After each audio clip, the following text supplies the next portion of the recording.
आपने अस्थमा इस बीमारी का नाम तो सुना ही होगा, पर क्या आप जानते हैं अस्थमा हमें या हमारे परिवार में किसी को हुआ तो इसके लक्षण क्या होते हैं, और अगर हमें इस बीमारी की जानकारी नहीं है तो ये जानलेवा भी हो सकती है। इसलिए इसकी पूरी जानकारी होना बहुत जरूरी है। अस्थमा दिवस के चलते आज हमें अस्थमा इस बीमारी की संपूर्ण जानकारी देने के लिए हमारे साथ है अकोला के भारती हॉस्पिटल के प्रसिद्ध छाती रोग विशेषज्ञ डॉक्टर संजय भारती। तो आइए जानते हैं इनसे अस्थमा इस रोग के कारण, लक्षण, जांच और उपचार संबंधी सभी महत्वपूर्ण जानकारियां हमारे इस प्रोग्राम के एक खास मुलाकात में। नमस्कार, मी डॉक्टर संजय भारती, दमा व छाती विकार तज्ञ, भारती चेस्ट हॉस्पिटल, रामनगर, अकोला।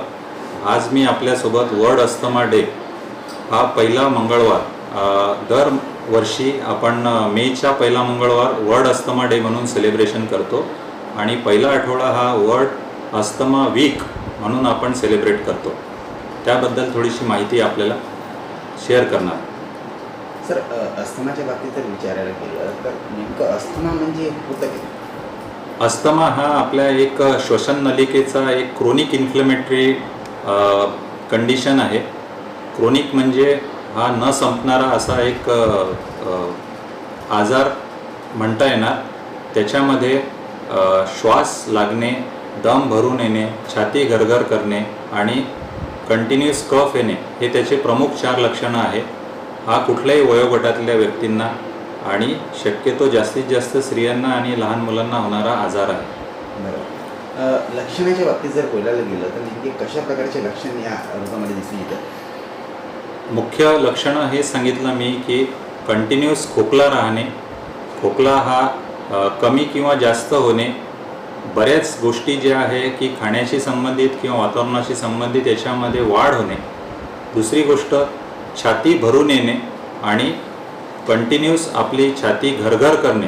जर एखादी व्यक्ती लांब असेल तर तो पण विचारणार की तुम्हाला दम लागत आहे का।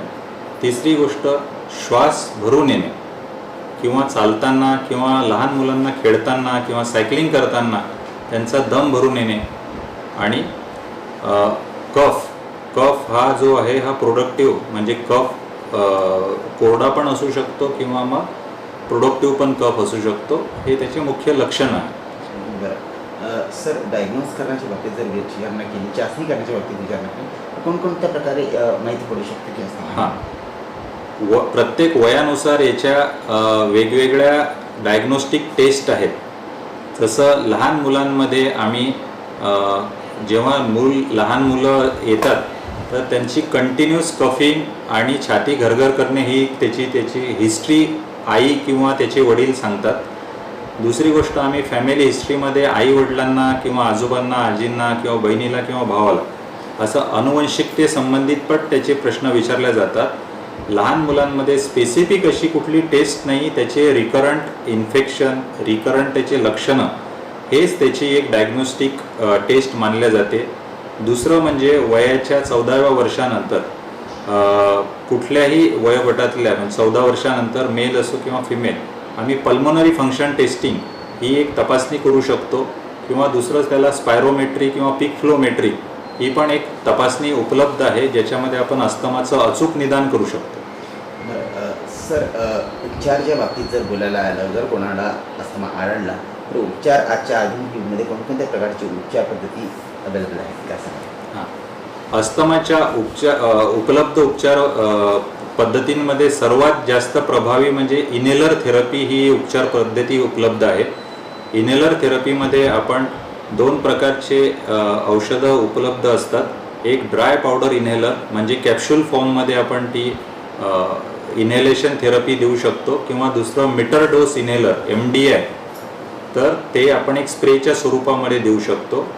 दुसऱ्या उपचारांमध्ये काही ब्रॉन्कोडायलेटर टॅब्लेट्स पण असतात।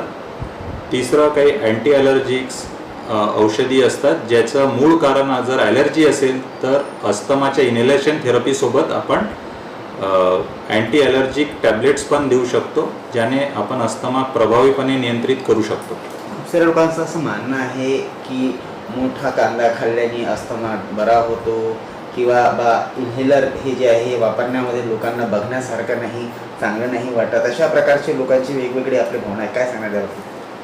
हो, इनेलर थेरपीबद्दल ज्या काही मिसकन्सेप्ट्स आहेत त्याचं मी एक सगळ्यात चांगलं उदाहरण हे देऊ शकतो की जेव्हा तुम्ही कुठलाही रुग्ण आपला कुठल्याही दुसऱ्या प्रकारच्या थेरपीज, जसं तुम्ही सांगितलं की काही गावठी औषधं असतील, काही आयुर्वेदिक उपचार पद्धती असतील किंवा दुसऱ्या थेरपीजच्या काही उपचार पद्धती करून येतात, जेव्हा त्यांना रिलीफ मिळत नाही किंवा त्याचं जेवढं अस्थमाचं नियंत्रण पाहिजे ते जेव्हा मिळत नाही, तेव्हाच आपण ह्या टेस्ट करून, जसं स्पायरोमेट्री किंवा रेस्पिरोमेट्री करून त्याचं निदान करून इनहेलेशन थेरपीची ॲडवाईस केल्या जाते.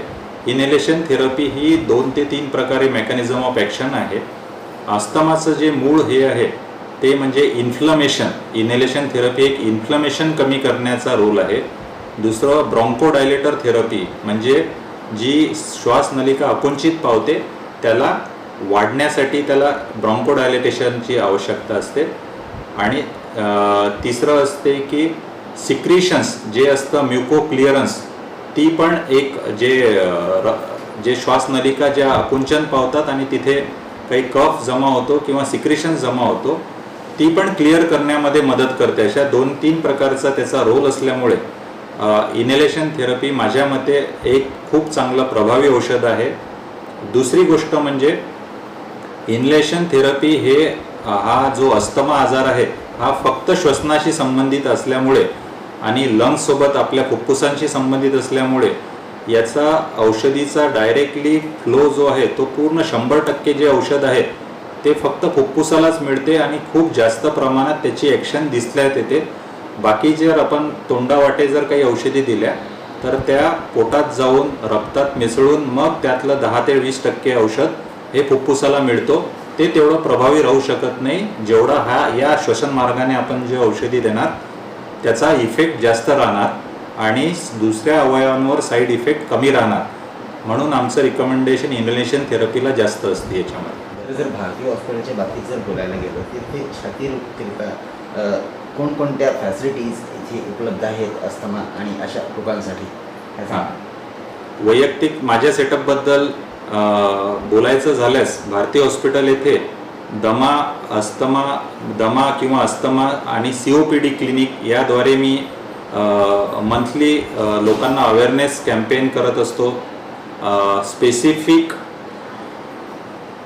स्लीप स्टडी क्लिनिक चालवत असतो. स्लीप स्टडी म्हणजे घुरण्याचे जे काही आजार असतात त्याबद्दल अवेअरनेस कॅम्पेन चालवतो. तिसरं MDR किंवा आपलं जे हे म्हणतो आपण त्याला ट्युबरक्युलोसिसमध्ये MDR किंवा XDR आहे त्या लोकांना योग्य डायग्नोसिस करणे व मार्गदर्शन या प्रकारच्या केल्या जातात. पर्टिक्युलरली एक PAH क्लिनिक पण आहे. पल्मोनरी आर्टरी हायपरटेन्शन हे एक अशी कंडिशन आहे की ज्याच्यामध्ये दम लागतो, श्वास भरून येतो, चालताना अस्वस्थ वाटते, पण कुठलीही तपासणी केली जशी एक्सरे केली किंवा ECG केली त्याच्यात पूर्ण टेस्ट नॉर्मल देतात. तर या कंडिशनला पल्मोनरी आर्टरी हायपरटेन्शन म्हणतात. ती पण एक अनडायग्नोज केस आहे, त्यावर भर दिला जातो. अशा प्रकारे आम्ही छातीशी संबंधित, छाती विकाराशी संबंधित किंवा निद्रा रोगाशी संबंधित, थर्ड ॲलर्जी टेस्टिंग, उपचार व त्याचं समाधान करणे, ॲलर्जी संबंधित कुठलेही असेल ॲलर्जीज, अशा आम्ही फॅसिलिटी इथे फोकस करतात.